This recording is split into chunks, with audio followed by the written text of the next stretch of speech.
بچه زامی بیا برکن خدایش بجند محق ای بلوچن اگه میچی ماموران چیم بچه زامی دا خدا رسولش بجند از تو خواب ما رو بیدار کردن از خواب ما رو بیدار کردن بچه را زن بچه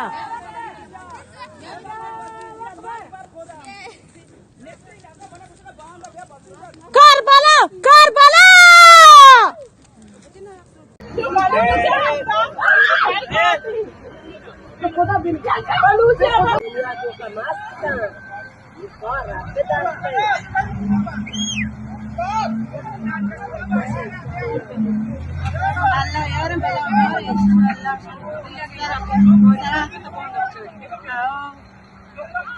صدای اعمال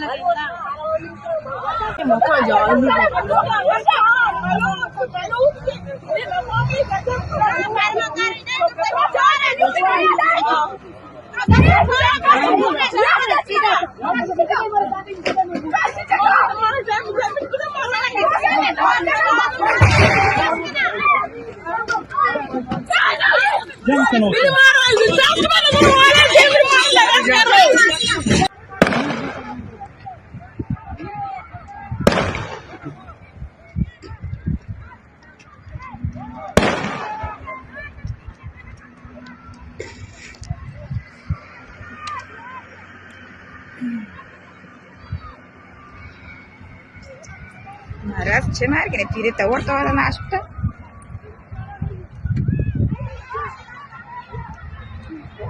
چی کتاگی؟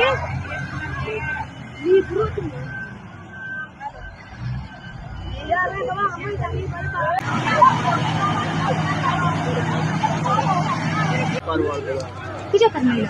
آقا ما تو گوشی هم بریم گوشی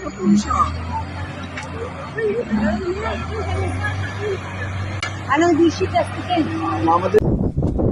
بسم الله الرحمن الرحیم. سلام دوستان، عرض سلام و ادب و احترام خدمت تمام بینندگان عزیز.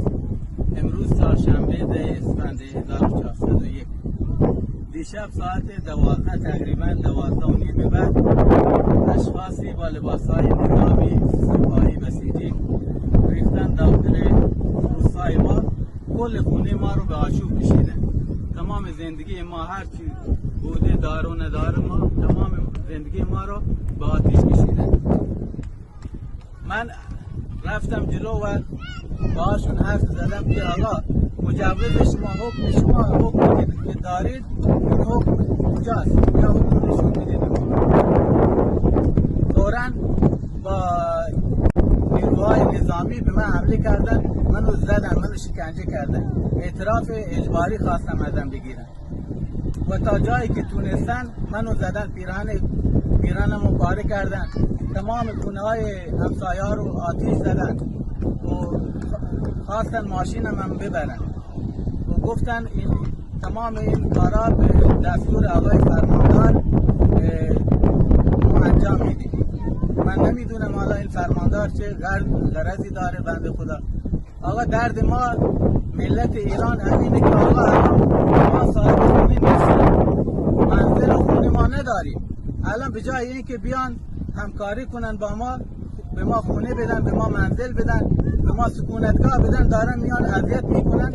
من کارگر، من نوعی بنده خدا شب و روز کار میکنم، روزا میرم سر کار بیل میزنم، شبا میام خونم آتیش گرفته.